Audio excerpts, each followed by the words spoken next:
Upkeep with Sean.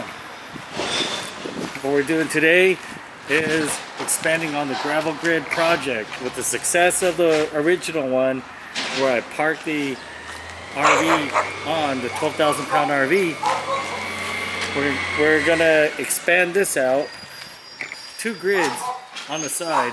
So in this video, I'm gonna show you how I'm gonna level this out, lay the weed barrier, my ground control, the ground control to control the sediment and mud underneath as it develops during the rain, lay the gravel grid, and lay the cubic yard of gravel all the way down from there along the concrete to along the original gravel grid base here. The issue with this is this concrete slab here is good enough for driving the trailer all the way up to the edge. That's so I could keep space on that side to access that side of the RV to wash. Now what that does is leave me with a big mud pit here while I'm working. So what I'm doing now is laying out a couple of grids to see how bad the leveling is. I know there's a lot of other ways to get it super accurate. However, I'm looking to see how I can do it the best with basically what I got here. Okay, as we go down the line, we could actually notice the leveling and how many inches we're off over here. So we can actually see we're about 1 inch over here.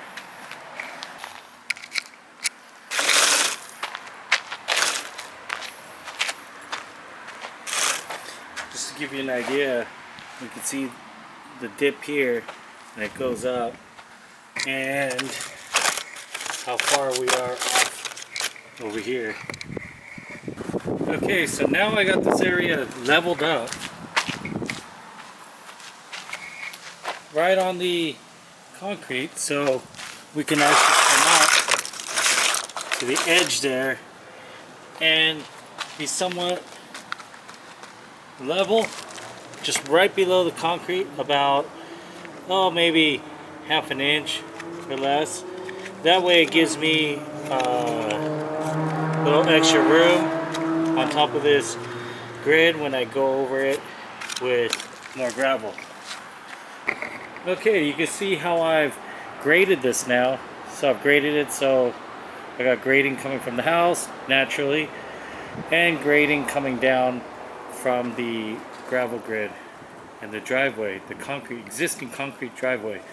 So it's going to come down, see the little wet area there. It'll make its way down and flow all the way back. Here I had to make a drain here. Had to build a little trench because there's a hump in this dirt over here. So now this trench is going to be our gravel drain trench.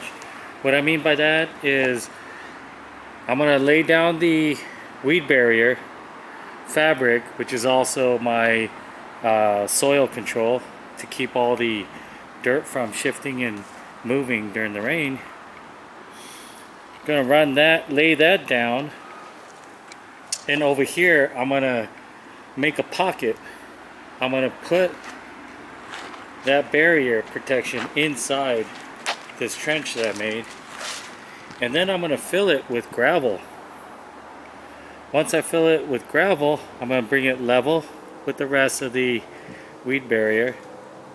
Then I'll go ahead and put the gravel grids on top.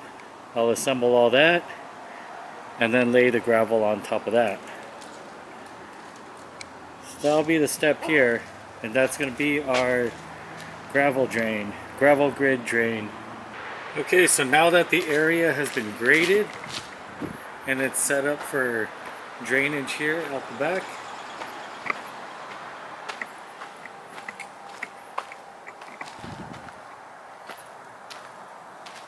I will be installing the weed barrier soil protection.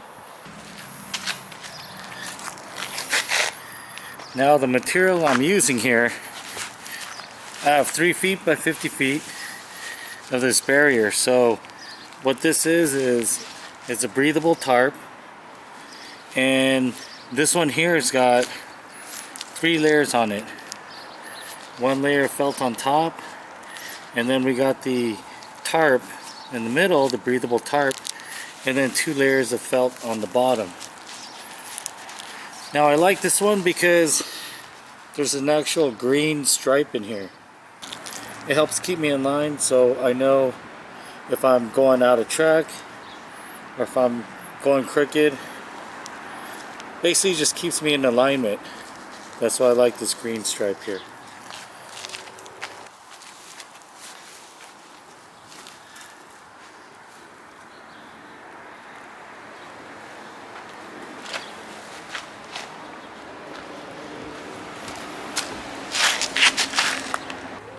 I like to fold the end of the weed barrier, that way it's thicker along the edge. I'll give it about a 1.5 to 2 inch fold at the end there.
Quick tip of advice, do not lift the grid. I lifted the grid to get the weed barrier to slip under over here, and the grid continued to flow all the gravel through it to where the grid would not go back flat. And as you lift the grid even more to clear the gravel under it, it will keep lifting more areas of the grid and cause the gravel to continually drop under and end this cycle. So the best bet, this is as far as I got here to get it flattened out, but it has lifted up some. I'm gonna just put gravel right on top and interlock it with the subsequent grids coming up. So just word of advice, don't lift the grid by all means. So I went ahead and laid this out. So I've laid this out up on the concrete to go ahead and see how much space I'm going to be short. So I come up short about 6 inches here. Once this is laid in here, I'll have a 6-inch gap between this grid and that grid. Now, these grids are going to be offset anyways. So the grids that I'm going to lay here will not interlock with the grids over there. Sure, it's possible to make them interlock if you wish. You can cut the grids and get them to line up with their tabs, associated tabs. However, I'm not worried too much about that on this side. This is going to be mainly a walkway, a gravel walkway path. I'm not going to drive on it unless I run off it on accident. Even in that case, it should hold up fine. However, this would just be for foot traffic and walking. So, from what I have here, I'm gonna have this have a gap here, and this will be abutted against the wall here. The reason being, when the RV trailer ends around this area, this is a high traffic, foot traffic area. So I would rather have it solid around this area rather than that area over there. And this grid can also abut against the wall and the edge of the concrete slab here. So we'll have one corner here, and that provides some extra structure and stability. So let's go ahead and start with assembling the gravel grid.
sweet. This gravel grid extension of the driveway is another success. I'm really happy with the way that everything came out and how they interlocked with the existing gravel grid,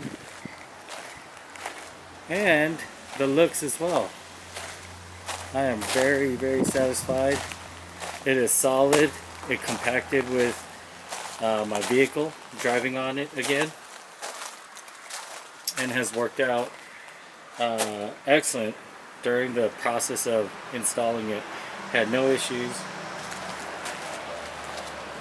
Off to the side here, I do recommend adding pavers or bricks or whatnot. These are just miscellaneous bricks that I did put along the side. For a good design, it would be a good idea to add bricks along the edge. It'll also help keep the gravel from migrating out into the dirt and just hold everything tighter in place. It's also another benefit of running the weed barrier out a little bit further. That way you can put the bricks or pavers underneath it, and that'll work great for a walkway. If you're going to do a walkway like in the front of the house, or you just want something more nicer aesthetically. Here I'm not worried too much about that. I'm just worried more about the functionality of it, making sure that I can walk on it nice and easy without any issues stepping in the mud. I'm able to use the ladder without any safety issues of unlevel ground or mud again. And I also have the safety of knowing that if I run off with the RV or a truck or anything of that matter when it's muddy, I don't have to worry. If I run off the concrete pad a couple feet, I don't have to worry about getting stuck in the mud. Now here's the cost breakdown of the project at my cost with local suppliers and online. I've put the links in the description below. So we got 3 gravel bags at $29.97, comes to a total of $89.91. 51 gravel grids at $3.50 each, comes to $178.50. 1 roll of soil barrier, $31, and the total comes to $299.50. I understand costs vary throughout the country. However, these are the costs here in Southern California. Everything was purchased locally except for the soil weed barrier. If you are in the local SoCal area and need help locating the materials, I'm totally here for you. That's what this channel is all about. Just comment below and I'll get in touch with you to give you the sources. The cost savings here is really huge when compared to alternatives of having concrete done or even dry pour, which would take a lot more material costs and heavy pallets, about 3 pallets. And I would say the labor is far less time consuming and less chance of error performing this gravel grid job than dry pour as well. Like and subscribe to save money on your home projects and necessities, as well as longevity updates on the projects I've done.